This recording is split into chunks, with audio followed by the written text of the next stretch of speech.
medyo school sa Kalala. Mula po noon hanggang kami, medyo malakas po ang katawan ko.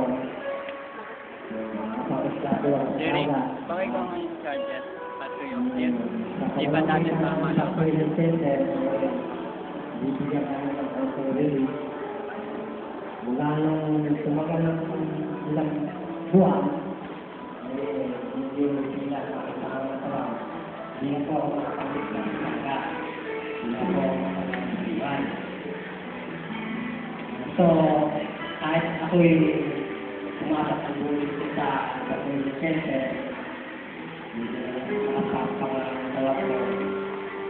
medyo bumagsak na konti ng pangatawan. Nagpagkano ng November, kumina na ang pangatawan.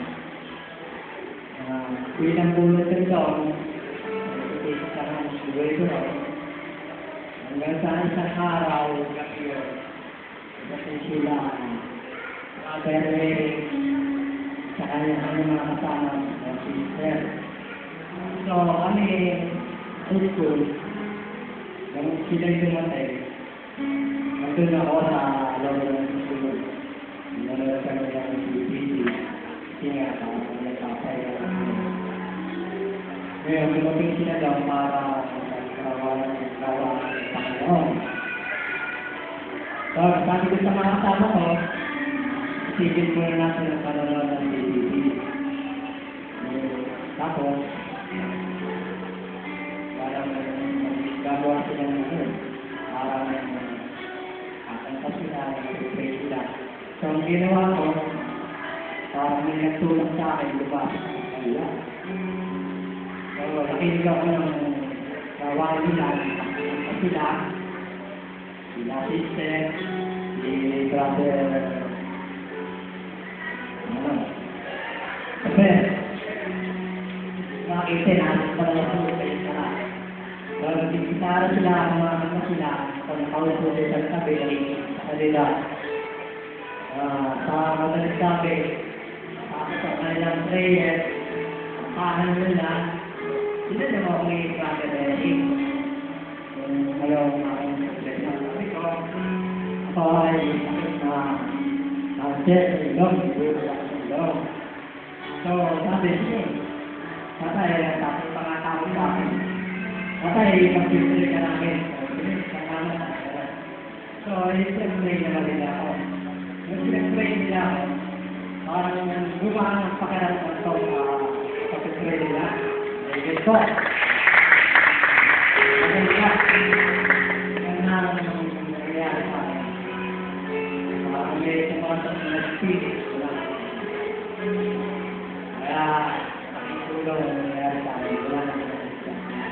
So, ano nangyayari ko? Natakot ko yun.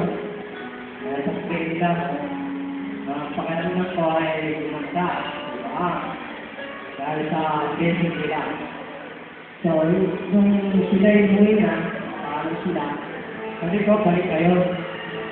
Sabi mo nila, sabi ko sila, Tuesday, okay, Wednesday. So, magkailan na yun, napapalik sila, nakauwi na lang kami sa amin, kasi ayun yung mga lugar. Nakauwi na ako.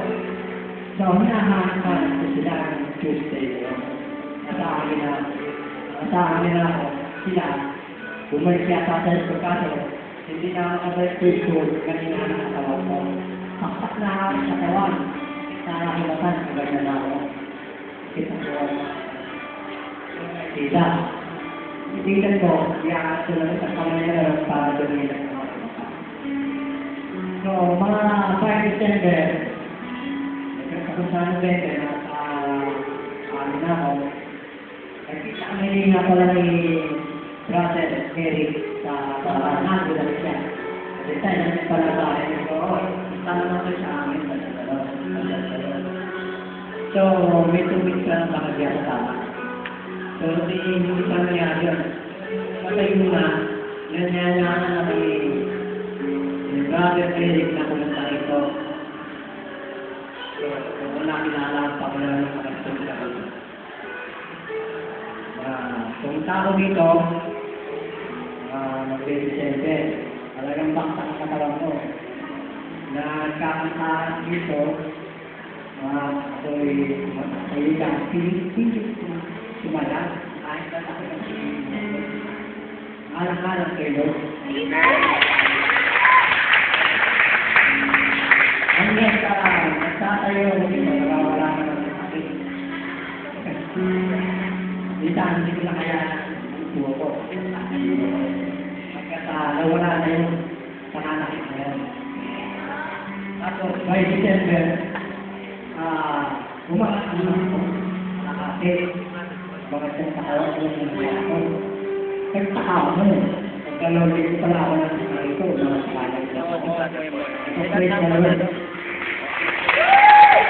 Nagkaroon ng nangyari sa akin. Kaya, ipagpapatuloy ko. Bakit ako'y magaling na? Hindi umayin ako.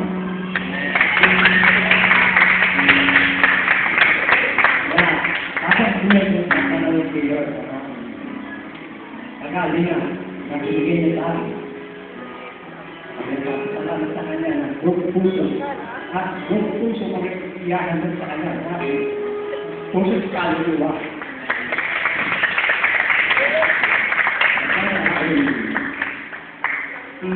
Sa lahat ng ako.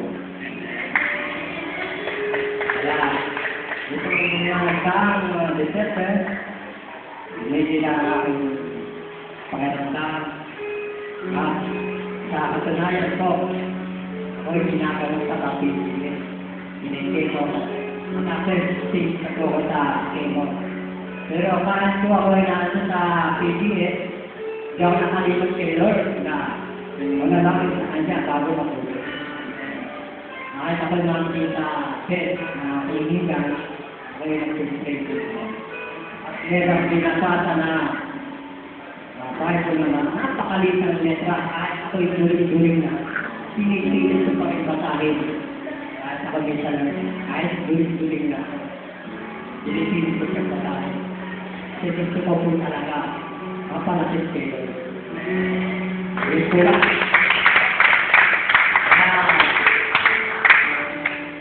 Yung sumunod na ninyo, sa pong naking hero, alitin pa rin po ako. Kaya marami pong salamat sa inyo lahat, mga brother and sister. Yun lang po. Salamat po. Purihin po ang Panginoon sa buhay ni Tatay Boy. Tunay nga po, una po, nung nakilala po ni Tatay Boy ang Panginoon, sabi nga po, hindi po aksidente ang inyong pagkakilala sa atin. Ang pagkakilala niyo sa Panginoon, ang lahat po ng mga bagay na ginagawa ng ating Panginoon, lahat po ay ayon po sa kanyang plano. At amen po ba, nung si Tatay po ay tinanggap po niya ang salita ng Diyos sa kanyang buhay,